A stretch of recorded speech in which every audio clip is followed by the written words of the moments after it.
بسم اللہ الرحمن الرحیم یا ایہا الذین آمنوا اتقوا اللہ ولتنظر نفس ما قدمت لغد واتقوا اللہ ان اللہ خبیر بما تعملون۔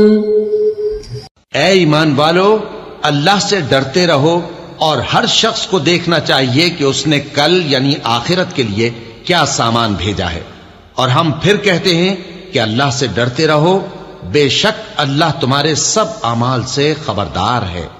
بسم اللہ الرحمن الرحیم، الحمد للہ رب العالمین، والصلاة والسلام على اشرف الانبیاء والمرسلین وعلى آلہ واصحابہ اجمعین ومن تبعہم بإحسان الى یوم الدین۔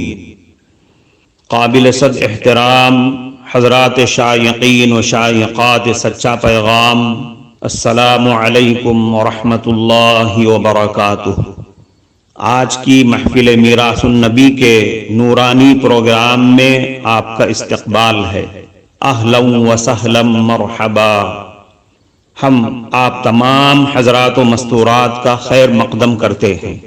محترم حضرات و خواتین، تعلیم کا آغاز ہو رہا ہے۔ سب سے پہلے آداب تعلیم کا لحاظ کرتے ہوئے تعلیم کی طرف متوجہ ہو جائیں۔ پورے دھیان سے سننا، عمل کی نیت سے سننا اور تبلیغ کی نیت سے سننا، یعنی سنی ہوئی باتیں دوسروں تک پہنچانے کے جذبے سے سننا۔ چند خاص آداب تعلیم ہیں، امید ہے کہ آپ حضرات ان آداب کا ضرور خیال رکھیں گے۔ جزاکم اللہ۔ بسم اللہ الرحمن الرحیم۔ شیطان انسان کا ازلی دشمن ہے۔ اس کی یہ چاہت ہے کہ انسان اللہ کا محبوب نہ بنے، لہذا پہلے تو وہ کسی کو اللہ تعالیٰ کی نافرمانی میں لگا دیتا ہے۔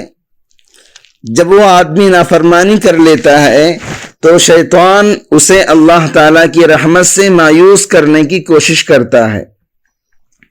اس لیے بہت سے لوگ توبہ اس وجہ سے نہیں کرتے کیونکہ وہ شیطان کے کہنے پر یہ سوچتے ہیں کہ 40 سال سے اللہ تعالیٰ کی نافرمانی میں نے گزار دیے، اب جہنم تو طے ہے، اس لیے کیوں نہ چند برس اور گناہ کر لیے جائیں۔ اس طرح کر کے شیطان لوگوں کو اللہ تعالیٰ کی رحمت سے مایوس کر دیتا ہے۔ حالانکہ حدیث میں اللہ تعالیٰ نے اپنے حبیب حضرت محمد صلی اللہ علیہ وسلم کے ذریعے رحمت الہی کی وسعت کو بیان کرتے ہوئے فرمایا، اے میرے بندے، اگر تیرے گناہ آسمان تک پہنچ جائیں پھر بھی تو اپنے گناہوں پر استغفار کر لے تو میں تیرے گناہوں کو معاف کر دوں گا، مجھے کوئی پوچھنے والا بھی نہیں۔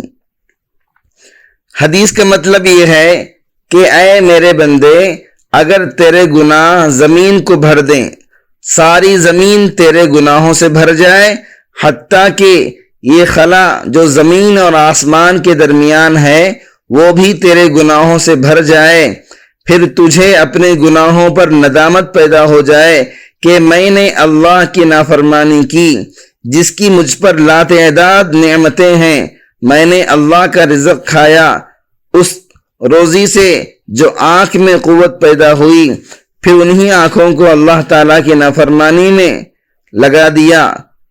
یہ احساس بندگی پیدا ہو، پھر 2 قطرے آنسو بہائے، توبہ کرے تو میں تیرے گناہوں کو معاف کر دوں گا۔ اس حدیث سے رحمت الہی کی وسعت کا اندازہ لگایا جا سکتا ہے کہ اللہ تعالیٰ اپنے بندوں پر کتنا مہربان اور رحیم ہے۔ ایک حدیث میں آتا ہے کہ آپ صلی اللہ علیہ وسلم نے فرمایا، اللہ تعالیٰ فرماتے ہیں، اگر میں دنیا میں عذاب لانے کا ارادہ کروں تو سب سے پہلے ان کو عذاب دوں گا جو میری رحمت سے مایوس ہو چکے ہیں۔ حضرت حذیفہ رضی اللہ عنہ فرماتے ہیں کہ رسول اکرم صلی اللہ علیہ وسلم نے ارشاد فرمایا کہ مجھے قسم ہے اس ذات کی جس کے قبضے میں میری جان ہے، اللہ تعالیٰ قیامت کے دن اتنا وسیع پیمانے پر رحمت کا معاملہ فرمائے گا کہ ابلیس کو بھی رحمت کی امید ہونے لگ جائے گی کہ شاید اس کو بھی رحمت حاصل ہو جائے۔ جب تک اللہ تبارک و تعالیٰ نے توبہ کا دروازہ کھول رکھا ہے تو پھر مایوسی کیسی؟ بعض اوقات ہمارے دل میں خیال آتا ہے کہ ہم تو بڑے مردود ہو چکے ہیں، ہم سے عمل وغیرہ ہوتے ہی نہیں، گناہوں میں مبتلا ہیں۔ اس خیال کے بعد دل میں رحمت الہی سے مایوسی پیدا ہو جاتی ہے۔ یاد رکھیں، یہ مایوسی پیدا کرنا شیطان کا حربہ ہے، اس لیے کہ شیطان دل میں مایوسی پیدا کر کے انسان کو بے عمل بنانا چاہتا ہے۔ ہمیں تو یہ دیکھنا ہے کہ جس بندے کا مالک اتنا رحمان اور رحیم ہے کہ اس نے مرتے دم تک توبہ کا دروازہ کھول دیا ہے اور یہ اعلان کر دیا ہے کہ جو بندہ توبہ کرے گا اس کے گناہ نامہ اعمال سے بھی مٹا دیں گے، کیا وہ بندہ پھر بھی مایوس ہو جائے؟ اس کو مایوس ہونے کی کوئی ضرورت نہیں، بس اللہ رب العزت کی حضور حاضر ہو کر توبہ اور استغفار کرے، سب گناہ معاف ہو جائیں گے۔ حکیم الامت حضرت مولانا اشرف علی تھانوی رحمۃ اللہ علیہ نے فرمایا، ایک مچھر ہاتھی پر بیٹھ گیا اور پھر آرام کرنے کے بعد ہاتھی کے کان میں جا کر کہنے لگا کہ بھائی ہاتھی، تمہیں میرے بیٹھنے سے تکلیف تو نہیں ہے؟ ہاتھی کہنے لگا کہ مجھے نہ تمہارے آنے کا پتہ چلا اور نہ جانے کا پتہ چلے گا۔ اسی طرح ہمارے گناہوں کے سمندر بھی اللہ تعالیٰ کے سامنے ایک ذرے کی حیثیت نہیں رکھتے۔ حضرت تھانوی رحمۃ اللہ علیہ فرماتے ہیں، بعض لوگ اپنے گناہوں کی کثرت کی وجہ سے اللہ رب العزت کی رحمت سے مایوس ہو جاتے ہیں اور یوں سمجھنے لگ جاتے ہیں کہ میرے گناہ بہت ہیں۔ اب یہ بیچارہ نادان سمجھتا ہے کہ اتنے گناہ کیسے معاف ہوں گے۔ فرمایا کہ اس کی مثال ایسی ہے کہ ایک آدمی سر سے لے کر پاؤں تک گندگی میں ملوث تھا، گندگی اور نجاست میں اس کا پورا بدن لت پت تھا۔ اب وہ دریا کے کنارے کھڑا ہے اور دریا کو مخاطب کر کے کہہ رہا ہے کہ میں کس منہ سے تجھ میں اتروں، میں تو اتنا گندا ہوں، اگر میں تجھ میں اتر گیا تو میری تمام کی تمام گندگی تجھ کو بھی گندا کر دے گی، میری نجاست کی وجہ سے تو بھی ناپاک ہو جائے گا۔ اس کے جواب میں دریا کہتا ہے، ارے تیری جیسی گندگیاں ہزاروں یہاں چلتی ہیں، تو آ کر تو دیکھ، تیری گندگی بھی صاف ہو جائے گی اور میرا کچھ بھی نہیں بگڑے گا۔ ایک آدمی کے نہانے سے کیا سمندر گندا ہو جاتا ہے؟ دریا گندا ہو جاتا ہے؟ حضرت فرمایا کرتے تھے، ہماری بھی یہی مثال ہے، سمندر تو ایک مخلوق ہے، اس میں دنیا بھر کی گندگیاں ڈال دی جائیں تو بھی وہ ناپاک نہیں ہوتا، بلکہ ساری غلاظتوں کو ختم کر دیتا ہے۔ اللہ تعالیٰ کی رحمت کا ہمارے گناہوں سے کیا بگڑتا؟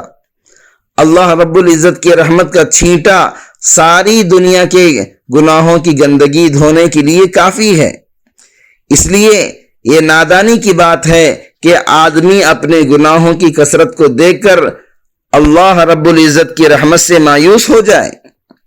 محترم ناظرین کرام، اس دینی اور ایمانی بیان کو سننے کے دوران ہی اس کو لائک کر دیجئے اور شیئر بھی کر دیجئے تاکہ دوسرے بھی اس سے فائدہ اٹھا سکیں۔ اللہ آپ کو جزائے خیر عطا فرمائے۔ حضرت عمر فاروق رضی اللہ عنہ ایک مرتبہ رسول اکرم صلی اللہ علیہ وسلم کی خدمت میں حاضر ہوئے۔ آپ نے وجہ پوچھی تو عرض کیا، اے اللہ کے رسول، دروازے پر ایک نوجوان رو رہا ہے جس نے میرا دل جلا دیا ہے۔ فرمایا، اے عمر، اسے اندر لے آؤ۔ وہ نوجوان روتا ہوا اندر حاضر ہوا۔ حضور صلی اللہ علیہ وسلم نے اس سے رونے کی وجہ پوچھی۔ کہنے لگا، اے اللہ کے رسول، میرے گناہوں کا ڈھیر مجھے رلا رہا ہے، مجھے جبار سے ڈر لگتا ہے کہ وہ مجھ پر غضبناک ہوگا آپ نے فرمایا کہ نوجوان، کیا تو نے اللہ کے ساتھ کسی کو شریک ٹھہرایا ہے؟ عرض کیا نہیں۔ پوچھا کیا تو نے کسی جان کو ناحق قتل کیا ہے؟ عرض کیا نہیں۔ آپ صلی اللہ علیہ وسلم نے ارشاد فرمایا پھر اللہ تعالیٰ تیرے گناہوں کو معاف کر دیں گے اگر وہ 7 آسمانوں، 7 زمینوں اور تمام پہاڑوں کے برابر بھی ہوں۔ نوجوان بولا اے اللہ کے نبی، میرا گناہ 7 آسمانوں اور 7 زمینوں اور پہاڑوں سے بھی بڑا ہوا ہے۔ آپ نے ارشاد فرمایا تیرا گناہ بڑا ہے یا اللہ کی کرسی بڑی ہے؟ کہنے لگا میرا گناہ بڑا ہے۔ فرمایا تیرا گناہ بڑا ہے یا عرش بڑا ہے؟ اس نے کہا میرا گناہ بڑا ہے۔ ارشاد فرمایا تیرا گناہ بڑا ہے یا اللہ تعالی بڑا ہے؟ یعنی اس کا عفو بڑا ہے۔ کہنے لگا اللہ بڑا ہے اور میرا گناہ چھوٹا ہے۔ بس ارشاد فرمایا گناہ عظیم کو خدائے عظیم ہی معاف کرے گا جو بہت ہی عفو درگزر کرنے والا ہے۔ پھر فرمایا اپنا گناہ تو بتا۔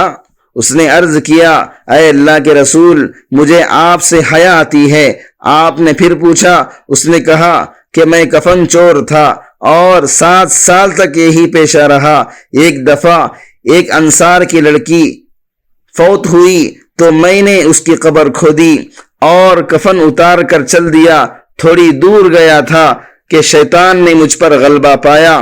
میں نے لوٹ کر اس سے مجامعت کر لی، بدفعلی کر لی۔ نکل کر تھوڑی دور گیا تھا، کیا دیکھتا ہوں وہ لڑکی کھڑی پکار کر کہہ رہی ہے اے نوجوان، تجھے قیامت کے دن جزا اور سزا دینے والے سے حیا نہیں آتی؟ جس وقت وہ اپنی کرسی فیصلے کے لیے رکھیں گے اور ظالم سے مظلوم کا بدلہ دلوائیں گے تو مرنے والوں کے مجمع میں مجھے ننگی کر کے چل دیا۔ تو نے میرے اللہ کے سامنے مجھے بحالت جنابت حاضر ہونے پر مجبور کر دیا۔ یہ سنتے ہی حضور صلی اللہ علیہ وسلم کھڑے ہو گئے اور اس کی گدی میں ایک دھول رسید کی اور فرمایا اے فاسق، تو بس آگ ہی کے لائق ہے، دفع ہو جا یہاں سے۔ نوجوان وہاں سے نکلا۔ 40 راتوں تک اللہ کے حضور توبہ کرتا رہا، مارا پھرتا رہا۔ 40 راتوں کے بعد آسمان کی طرف سر اٹھا کر کہنے لگا اے محمد کے خدا، آدم اور حوا کے معبود، اگر تجھے میری توبہ منظور ہے تو حضور صلی اللہ علیہ وسلم اور آپ کے صحابہ کو اس کی خبر دے دے، ورنہ پھر آگ بھیج کر مجھے جلا دے اور آخرت کے عذاب سے مجھے نجات دے دے۔ اتنے میں جبریل امین تشریف لائے، سلام کیا۔ اللہ جل شانہ کی طرف سے آپ کو سلام پہنچایا۔ آپ نے فرمایا کہ وہ خود سلام ہے، سلام کا مبدا اور منتہا ہے۔ حضرت جبریل امین نے کہا اللہ جل جلالہ فرماتے ہیں کیا مخلوق کو آپ نے پیدا کیا ہے؟ فرمایا مجھے بھی اور تمام مخلوق کو اسی اللہ نے پیدا کیا ہے۔ عرض کیا وہ پوچھتے ہیں بندوں کی توبہ آپ قبول کرتے ہیں؟ فرمایا بلکہ میری بھی اور تمام بندوں کی توبہ بھی وہی اللہ قبول کرتے ہیں۔ پھر فرمایا اللہ جل شانہ فرماتے ہیں میں نے اپنے بندے کی توبہ قبول کر لی ہے، آپ بھی اس پر شفقت فرمائیے۔ حضور صلی اللہ علیہ وسلم نے اس نوجوان کو بلا کر اسے توبہ قبول ہونے کی بشارت سنا دی۔ کفارہ مجلس کی دعا پڑھ لیجئے۔ سبحانک اللہم و بحمدک، اشہد ان لا الہ الا انت، استغفرک و اتوب الیک۔ معزز شائقین و شائقات سچا پیغام، آپ کو اندازہ لگ گیا ہوگا کہ یہ مضمون کتنا اہم ہے اور کس قدر فائدہ مند ہے۔ کم سے کم درجے میں سوشل میڈیا کے ذریعے سے بھی ہم اس کو زیادہ سے زیادہ شیئر کریں گے تو دعوت کے فریضے کی کوششوں میں ہم بھی اپنا کچھ حصہ ڈالنے والے بن سکتے ہیں۔ لہٰذا زیادہ سے زیادہ اس کو عام کریں تاکہ پوری دنیا کے ہندوؤں کی غلط فہمی دور ہو جائے اور انہیں یہ زمینی حقیقت معلوم ہو جائے۔ اور وہ اپنے اصل مذہبی لیڈر پیغمبر آخر الزماں حضرت محمد الرسول اللہ صلی اللہ علیہ وسلم کو ماننے پر مجبور ہو جائیں اور کلمہ پڑھ کر آپ کے ساتھ ساتھ وہ بھی جنت میں جانے والے بن جائیں۔